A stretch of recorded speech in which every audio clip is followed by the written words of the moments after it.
यह बात तो हमने अच्छी तरह से स्वीकार कर ली कि कमियां हर किसी में होती हैं, लेकिन एक बात जो हम कभी स्वीकार करने को तैयार नहीं होते वो ये कि शायद सामने वाला व्यक्ति जिसमें कमियां हैं वो व्यक्ति भी अपनी कमियों से लड़ रहा हो।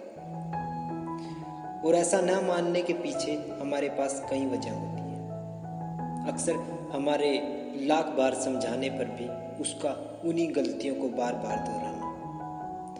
अगर इस बात को अलग नज़रिए के साथ देखा जाए तो बात साफ हो जाती है कि उसे उसकी कमियों से बाहर निकालने के लिए उसके और हमारी कोशिशें पर्याप्त नहीं है। बस यूं ही बार बार असफल होती हमारी कोशिशों के चलते अक्सर हम भी दुखी होकर उसे उसकी कमियां गिनाकर उसके हालात पर छोड़ देते हैं। यहाँ इस छोर पर आकर जो बात हमारे लिए समझना बेहद ज़रूरी है वह इंसान हमसे कहीं ज़्यादा और कहीं बड़े और बेहतर तरीके से अपनी कमियों और कमजोरियों से वाकिफ़ है। उसे अपनी कमजोरियों और कमियों की शर्मिंदगी केवल तभी नहीं होती, उसे यह शर्मिंदगी तब भी कहीं ज़्यादा उठानी पड़ती है जब उसके आसपास कोई नहीं होता।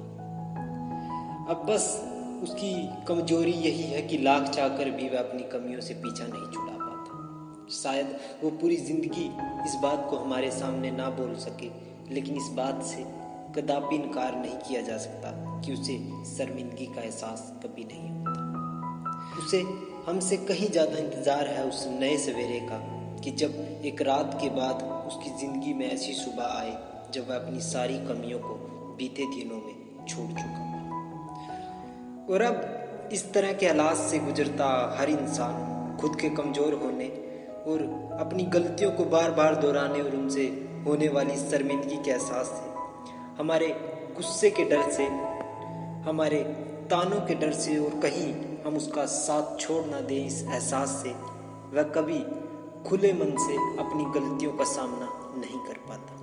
यहाँ ऐसा कोई शख्स नहीं है जो कमज़ोर होने के लिए जीता है, बस अपने जीवन में सही रास्ता ना मिल पाने के कारण अक्सर लोग कमज़ोर हो जाते हैं। हम नहीं जानते, शायद बीते वक्त में किसी ऐसी बात को अपने दिल से लगाकर और उस पर ज़रूरत से ज़्यादा प्रतिक्रिया देकर अक्सर लोग कमज़ोर हो जाते हैं। और इन बातों का उत्तर निकालना बड़ा मुश्किल है, लेकिन कुछ ऐसा जो मुमकिन है।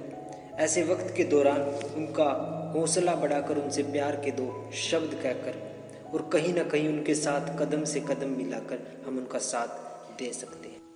लेकिन यहाँ एक ऐसा रोग जो हमारे अंदर की इंसानियत को ख़त्म करते जा रहा है, बस जिस दिन हमने इस रोग से लड़कर अपने अपनों के साथ खड़ा होना सीख लिया, हम जिंदगी के इस मंत्र को भी समझ लेंगे और शायद जिंदगी को जीना भी सीख लेंगे। जय हिंद।